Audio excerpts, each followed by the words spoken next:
नमस्कार.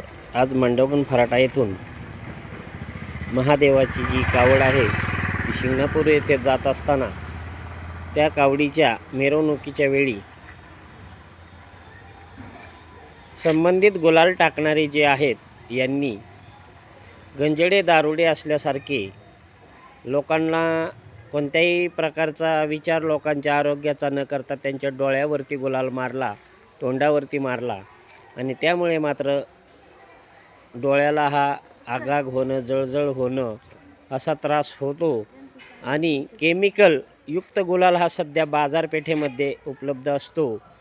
त्यामुळे अशा कावड उपक्रम जे यात्रा असतील, मिरवणूक असती, अशा वेळी मात्र काही गंजडे दारुडे यांना संबंधित जे कावड काढणारे नियंत्रक असतात, जो उत्सव साजरा करणारे असतात, यांनी अगोदर सूचना देणं हे अतिशय महत्त्वाचं नाही का?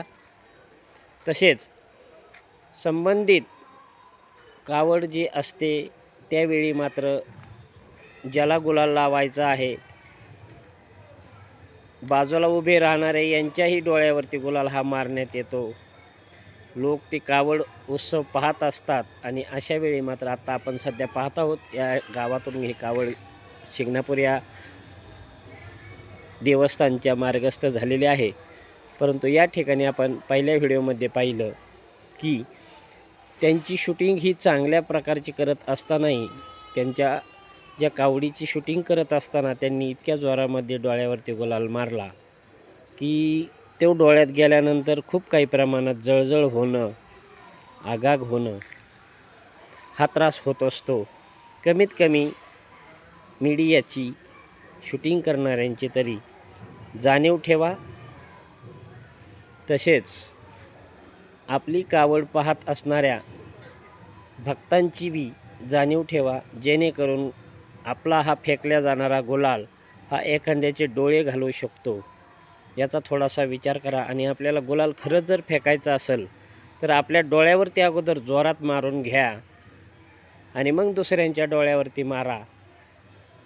हे आपण कधी करणार आहोत? याकडे मात्र जी कावड कोण काढत आहे त्यांनी लक्ष देण्याची आवश्यकता सामाजिकदृष्ट्या नाही का? गुलाल हा लावल्या जावा अथवा फुलांच्या पाकळ्या उधळल्या जाव्यात.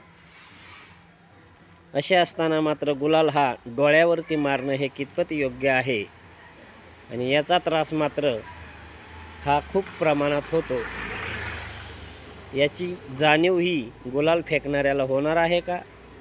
जी कावड काढतात त्या नियोजन आयोजक जे आहे त्यांना होईल का? हे तितकेच महत्त्वाचे आणि हा प्रकार मात्र मांडवगण फराटामध्ये घडलेला आहे.